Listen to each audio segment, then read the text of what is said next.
त्यासाठी आम्ही बसतो त्यावेळेला सीओईच्या 2 पोरी आम्हाला मीडिया बाईट्स दिलेल्या की त्यांना काय फीडबॅक द्यावा चातुर्मासाच्या प्रोग्राम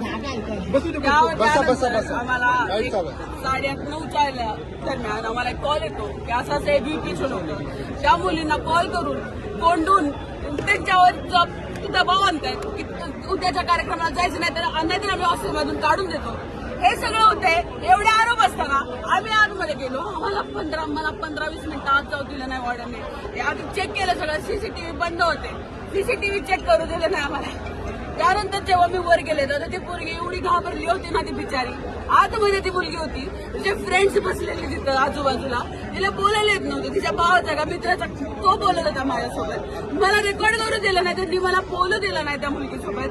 घाबरली म्हणून मला बाहेर पाठवलं. त्या मुलगीला बोलू दिलं नाही. त्या मुलगीला ती मुलगी खाली आली ती एवढी घाबरली. आम्ही त्या मुलगीसाठी प्रोटेस्ट करायला आला की तिला न्याय मिळावा. हे एबीव्हीपीचे गुंड लोक आमच्या विरोधात तिथं करायला आले प्रोटेस्ट. त्यांना लाज वाटते का जरा तरी?